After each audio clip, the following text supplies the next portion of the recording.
Mailing your child was once a budget travel option, and the government's official plan for nuclear war was to hide under a desk. These aren't jokes, they're footnotes in American history. We're about to pull back the curtain on the 32 most bafflingly dumb decisions, accidents, and ideas that prove the USA's past is far weirder and a lot stupider than you were ever taught. 1. For a solid century, the tomato was public enemy number one in America, earning the sinister nickname Poison Apple. The widespread belief was that a single bite could drop you dead on the spot.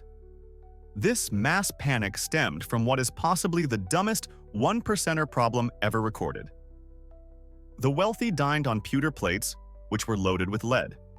Tomatoes, being naturally acidic, would cause this lead to seep from the fancy tableware directly into their food, resulting in lead poisoning. But instead of connecting the dots and thinking, perhaps eating off of toxic metal is a bad idea, they pointed their fingers at the innocent fruit. It wasn't until pizza, a dish for commoners using regular plates, became popular that the tomato's reputation was finally cleared, proving it wasn't a silent red assassin after all. 2. In the wild world of American politics, having a pulse is apparently an optional requirement for winning an election. Case in point, a Republican named Byron Low-Tax Looper who was running for the South Dakota state legislature in 1988. He was a popular candidate and a virtual lock for the position. There was just one minor hiccup in his campaign plan. He passed away from a heart attack a month before the polls opened. But a little thing like being deceased wasn't going to stop his political machine. His supporters doubled down, kept his name on the ballot, and he ended up winning the election in a posthumous landslide. An actual dead man was elected to office. This allowed the party to appoint his replacement, securing the seat in a move of brilliant, if slightly ghoulish, political maneuvering. 3. As if nearly atomizing North Carolina wasn't enough, the United States Air Force had a dress rehearsal 3 years prior over South Carolina. Back in 1958, a bomber was on a routine flight when a crew member accidentally hit the emergency release for a nuclear bomb.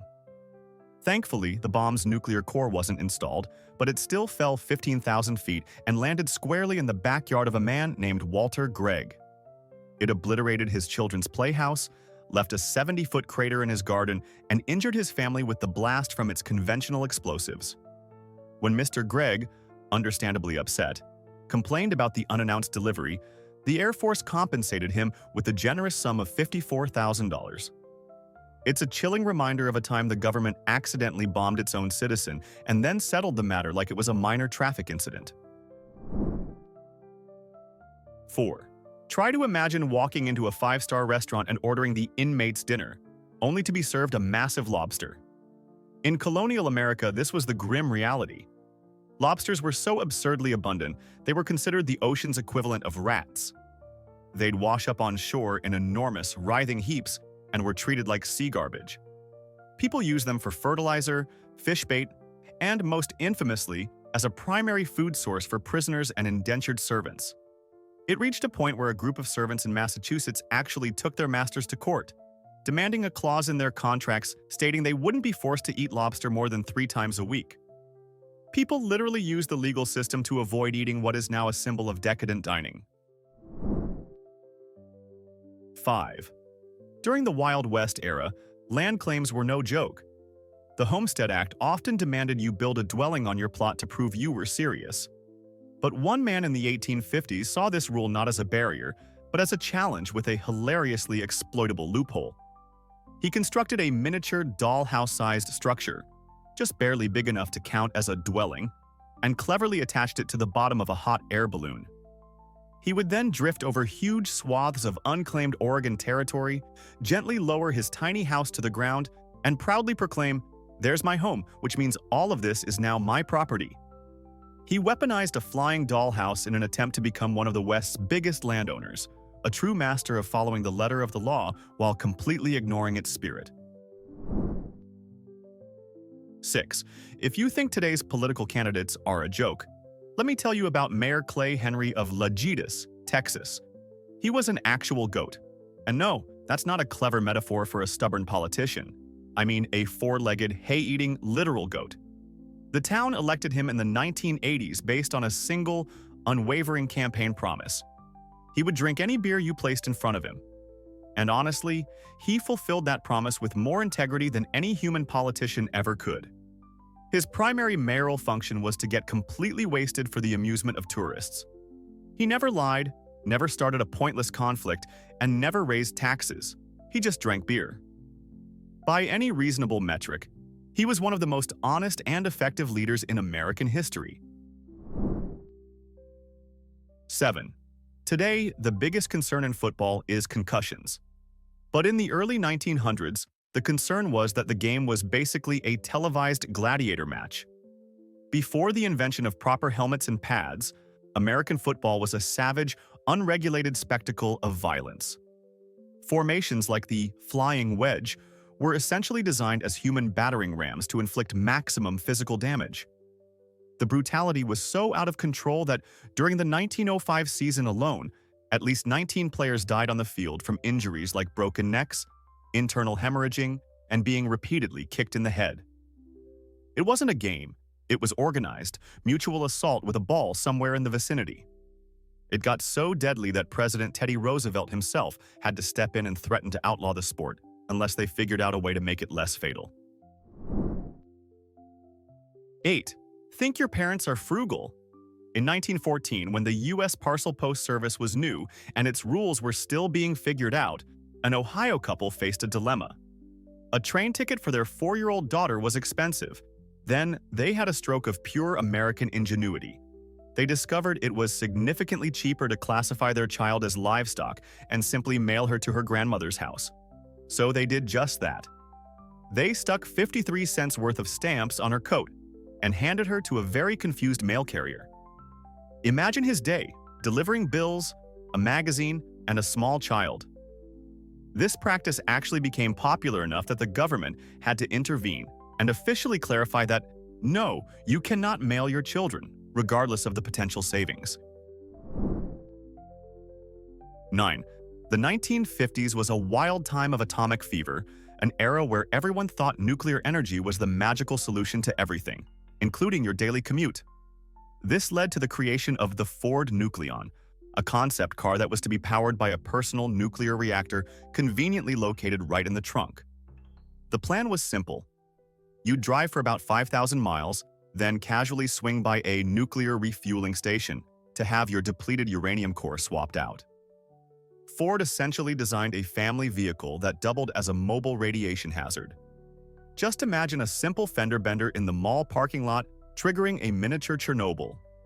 Fortunately, this glowing green nightmare never progressed beyond a scale model, but it stands as a terrifyingly dumb monument to an age of unchecked optimism.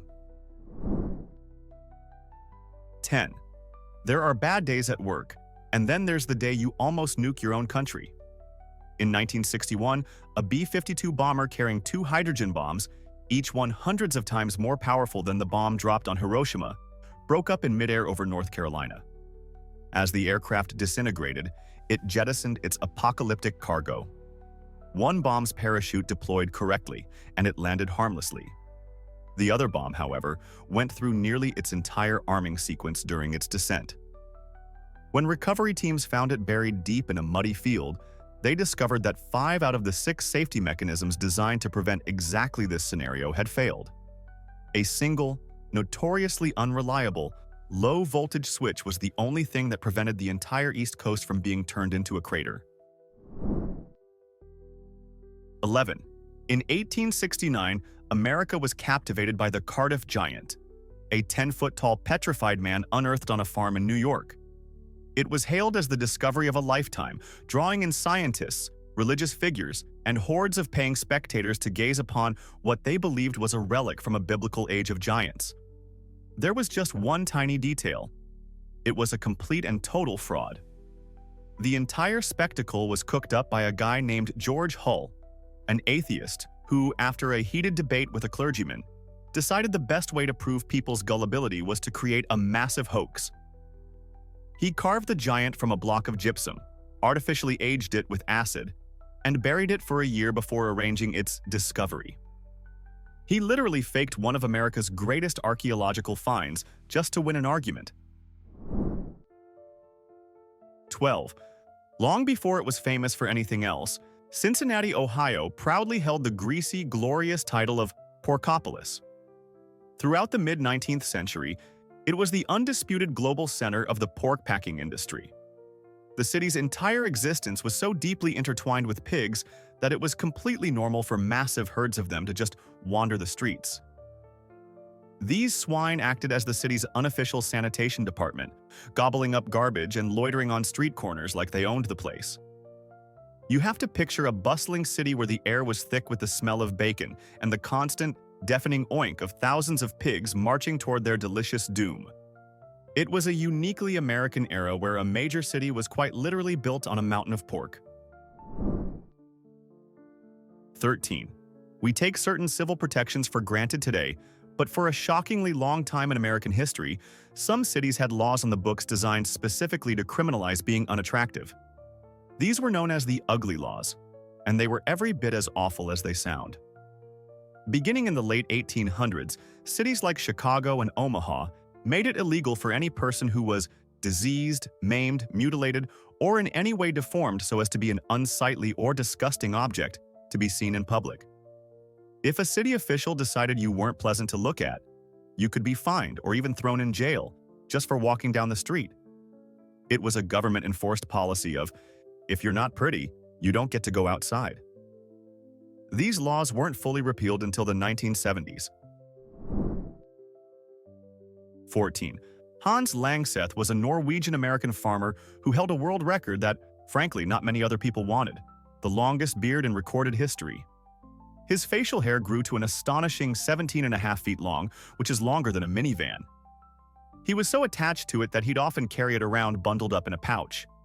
But in 1927, Langseth's claim to fame became his downfall in the most absurd way possible.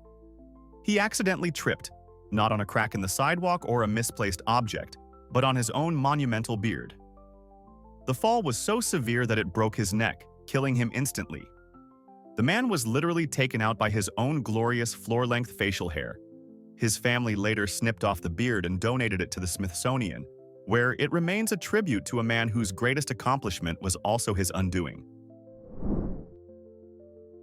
15. You're probably familiar with the old saying, "If you believe that, I've got a bridge to sell you."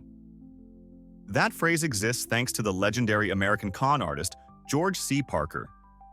This man didn't just sell the Brooklyn Bridge to some unsuspecting fool once.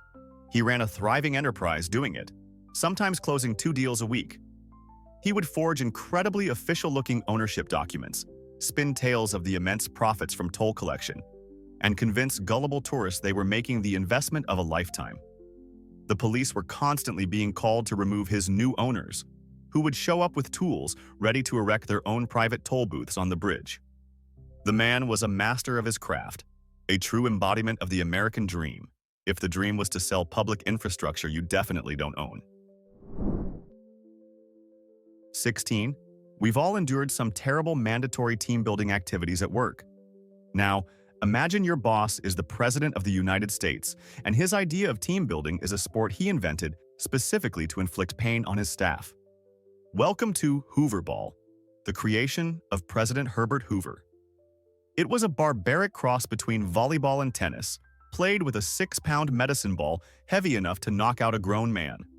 Every morning at 7 a.m. sharp, Hoover would force his cabinet members, the very men tasked with running the country during the Great Depression, onto the White House lawn for this punishing ritual. He affectionately called them his medicine ball cabinet. You haven't known true workplace misery until the Secretary of the Treasury is chucking a ball with the density of a cannonball at your head before you've had your morning coffee. 17. In 1896, a railroad promoter by the name of William Crush cooked up what he thought was a surefire publicity stunt. He announced he would stage a real, head-on collision between 2 full-sized, unmanned steam locomotives. He laid a special section of track in a Texas field, sold admission, and a crowd of 40,000 people eagerly gathered to watch the chaos. The 2 trains were sent barreling toward each other at 50 miles per hour. The resulting impact was far more explosive than anticipated. Both boilers detonated simultaneously, launching a deadly storm of molten metal and shrapnel directly into the crowd of spectators. At least 3 people were killed, and many more were seriously injured. Crush was fired on the spot, but in a move that is almost too American to believe, he was rehired the very next day because the disaster had generated an incredible amount of publicity for the railroad. 18. In most places, when someone mentions a fire burning underground, they're probably speaking metaphorically. In Centralia, Pennsylvania, however, it's a literal and ongoing disaster. Back in 1962, a group of people decided the best way to clear out a landfill was to simply set all the garbage on fire. The only problem was that this particular landfill was situated directly above an exposed anthracite coal seam. They had, in effect, lit the fuse on a subterranean inferno that has been burning nonstop ever since. For over 6 decades, a fire has raged beneath the town, causing the ground to split open, vent toxic gases, and turn the area into a real-life hellscape. The government's eventual solution was to basically admit defeat and pay the residents to abandon their homes. The fire is projected to burn for another 250 years, solidifying its legacy as America's longest-running and dumbest man-made catastrophe. 19. The 1980s were a weird decade, but nothing quite encapsulated the era's bizarre paranoia like the satanic panic surrounding the role-playing game Dungeons & Dragons. A significant portion of the adult population, egged on by sensationalist television shows and a profound misunderstanding of the game, became utterly convinced that a fantasy board game played by nerds in their parents' basements was a recruitment tool for devil-worshipping cults. They genuinely believed that teenagers arguing over hit points and magic spells were actually engaging in demonic rituals and making pacts with Satan. This nationwide hysteria resulted in primetime news specials, public book burnings, and countless kids having their game materials confiscated. It was a perfect storm of ignorance and fear, all aimed at a group of geeks whose only real crime was owning a 20-sided die. 20. In 1996, Pepsi launched a rewards program with a commercial that featured a teenager landing a Harrier jump jet at his high school, with the price of 7 million Pepsi points displayed on the screen. It was clearly a joke. But a 21-year-old college student named John Leonard, a man who saw the world differently, decided to treat it as a legally binding contract. He discovered a loophole, raised $700,000, purchased the required points, and sent a formal demand to Pepsi for his military-grade aircraft. This led to a magnificent legal showdown where Pepsi's expensive legal team had to argue in federal court that, no, they were not in the business of exchanging fighter jets for soft drink loyalty points. It was a glorious David versus Goliath story, and for a brief moment, America was rooting for the kid to get his jet. 21. Driving a car in the 1930s, before the advent of air conditioning, was like being slow-roasted in a metal box on wheels. The ingenious solution to this problem was a device called the Keep-A-Kool. It was, without any exaggeration, a metal container that you would fill with a giant block of ice. That's the entire invention. You would literally drive to an ice house, purchase a massive chunk of frozen water, and load it into this contraption. A small fan would then blow some vaguely cool, damp air in your general direction for about an hour before the ice completely melted, leaving you with a massive puddle on the floor of your car. It was the perfect solution for someone who wanted to solve the problem of being hot by introducing the brand new problem of being hot and also soaking wet. 22. Ever felt underwhelmed by your choices on Election Day? In the 1960s, you had the option to vote for the Rhinoceros Party. Their official presidential candidate was Cornelius, a rhinoceros from a Brazilian zoo, and their political platform was a masterpiece of pure absurdity. Their primary promise was to eliminate crime by simply abolishing all laws which, technically, would work. They also pledged to declare war on the planet Saturn, accusing it of being a cosmic bully, and to change the national anthem to "The Sound of Silence," to save people the trouble of having to sing it. The entire party was a satirical project designed to highlight the absurdity of modern politics. The truly sad part is that a thick-skinned animal who ignores everyone might have been a step up. 23. The United States government in the 1950s had a very clear, very simple, and very, very dumb plan for surviving a nuclear attack. Hide under your school desk. This was the infamous duck and cover drill. An entire generation of American children was taught by a cartoon turtle named Bert that if they saw a flash of light capable of vaporizing a city, a flimsy wooden desk would offer sufficient protection. The underlying logic, apparently, was that a half-inch of plywood was the ultimate defense against a thermonuclear explosion. In retrospect, this wasn't a survival strategy. It was a way to keep children occupied in the final moments before their inevitable incineration. It remains one of the most iconic and profoundly stupid pieces of Cold War propaganda ever produced. 24. It was the height of World War II. The US military was engaged in a brutal global conflict against powerful enemies. So, what did the top brass at the Pentagon decide was a crucial, high-priority strategic initiative? A floating ice cream factory. That's not a joke. They invested $1 million, an astronomical sum in the 1940s, to construct a concrete barge capable of churning out 10 gallons of ice cream every 7 minutes, right in the middle of the Pacific Theater. While soldiers were fighting and dying on remote islands, a dedicated crew was hard at work producing vanilla and chocolate to keep morale high. It has to be the most quintessentially American approach to winning a war ever devised. Forget superior firepower.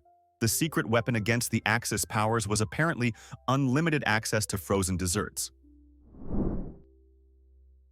25. Trying to run a mail service in the Alaskan wilderness during the late 1890s was a logistical nightmare. So, some brilliant mind in the US government proposed what they called the Reindeer Express. The plan involved importing hundreds of Siberian reindeer and hiring experienced Sami herders to establish a mail route powered by these supposedly resilient animals. On paper, it sounded like a magical, Christmas card-worthy solution. The reality, however, was an unmitigated disaster. The reindeer were not only slow and stubborn, but they were also, it turned out, incredibly tasty to the local wolf packs. Mail deliveries were constantly being halted as the wolves treated the Postal Service's transportation like a mobile, all-you-can-eat buffet. The Great Reindeer Express experiment quickly and predictably failed, proving that a whimsical idea is sometimes just a very complicated way to feed the local predators. 26. There are certain boundaries you just don't push with the American public. During World War II, the government demanded enormous sacrifices. Citizens endured rationing, held scrap metal drives, and sent their children to fight overseas. The nation bore these burdens with stoic resolve. But in 1943, the government went one step too far. They banned the sale of pre-sliced bread. The country had an immediate and collective meltdown. The public reaction was so fierce you'd think they had just outlawed oxygen. Housewives across the nation wrote furious letters to the White House, decrying the catastrophic impact on their sandwich-making efficiency. The outrage was so overwhelming that the government capitulated. The ban was repealed in less than 2 months, a powerful lesson that in America, you can ask people to sacrifice for freedom, but you do not dare mess with their convenience. 27. How do you convince people to buy war bonds? You could make a heartfelt appeal to their sense of patriotism. Or if you're the US government in the 1940s, you could simply traumatize them. In a move of staggering psychological warfare against its own citizens, the government staged a surprise, full-scale Nazi invasion of a small Texas town. Actors dressed as German soldiers stormed down Main Street, arrested the mayor, and established a mock occupation. The residents were genuinely horrified, believing the war had reached their doorstep. Then, after scaring the absolute life out of everyone, the invaders revealed it was all an act and said, "See how bad this is? Now, who wants to buy a war bond?" It has to be the most aggressive and unhinged fundraising campaign in world history, essentially taking an entire town's emotional well-being hostage for money. 28. In the 19th century, Chicago had a disgusting problem. Its sewage, garbage, and industrial waste were all dumped into the Chicago River, which then flowed directly into Lake Michigan, the city's only source of drinking water. They were literally drinking their own filth. So, did they build a modern water treatment system? Of course not. Instead, the city's engineers embarked on a far more audacious and spiteful plan. They spent years constructing an elaborate system of canals and locks for the sole purpose of physically reversing the direction of the entire Chicago River. They made the river flow backwards, away from their drinking water supply, and sent all their disgusting waste downstream toward their neighbors in St. Louis. It was one of the most incredible engineering marvels of its time, driven by the beautifully simple desire to make their own poop somebody else's problem. 29. You know you've gone through a nasty breakup when your first instinct is to start your own country in your ex's backyard. That's essentially what happened after the Revolutionary War. A group of settlers in what is now eastern Tennessee grew tired of being ignored by North Carolina's government. So, in 1784, they did the most logical thing they could think of. They seceded and formed their own independent nation, the state of Franklin. They elected a governor, established their own legal system, and even applied for federal recognition. It was a plucky, independent little country that managed to survive for about 4 years before it completely fell apart due to political infighting, economic collapse, and the inconvenient fact that North Carolina was determined to get its land back. It remains a glorious, short-lived testament to the American spirit of DIY government. 30. The 1967 Outer Space Treaty is very clear. No single nation can claim ownership of celestial bodies like the moon. But a man named Dennis Hope, a true American entrepreneur, read that treaty and spotted a massive loophole. It said nothing about individuals. So, in 1980, he did the only logical thing. He wrote a formal letter to the United Nations, politely informed them that he was now the owner of the moon, and opened for business.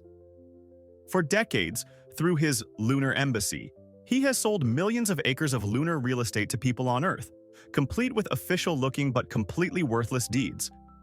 He has made a fortune selling something he has never visited and will never be able to deliver. The man is a legend. He found an intergalactic loophole and built a multi-million-dollar empire on it. 31. Have you ever been so thoroughly fed up with your country that you wished you could just float away from it all? In the 1990s, a group of absolute visionaries tried to turn that fantasy into a reality with the Freedom Ship. This wasn't just a cruise ship.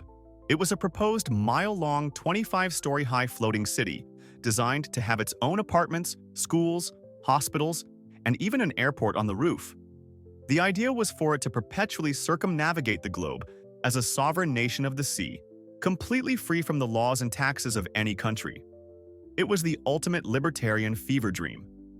The only problem was that it was a logistical and financial impossibility. Despite the grand ambitions, this colossal monument to running away from your problems was, predictably, never built, proving that even the biggest dreams can be sunk by reality. 32. At the absolute peak of the Cold War, America's most sophisticated air defense system, NORAD, was singularly focused on detecting incoming Soviet bombers that would signal the start of nuclear war. So you can imagine the tension in the command center when the top-secret emergency phone rang. Colonel Harry Shoup answered, expecting to hear news of impending Armageddon. Instead, a small child's voice on the other end asked if he was Santa Claus. A local Sears ad had accidentally misprinted Santa's hotline number, directing kids to the direct line for the potential end of the world. Instead of hanging up, the colonel, in a moment of pure genius, played along and ordered his staff to check the radar for a sleigh. And just like that, a beloved Christmas tradition was born. America's multi-billion-dollar defense network now officially spends one night a year tracking a magical fat man, all because of a typo. This was our list of 32 moments where America temporarily lost its mind. But the well of historical stupidity is bottomless, and we know we've missed some absolute gems. So now it's your turn to prove it. What is the single dumbest, most unbelievable fact from American history that we failed to include? We're looking for the one story that makes all of these look sane. Expose the forgotten follies in the comments, and while you're at it, hit like and subscribe to fuel the next deep dive into historical madness.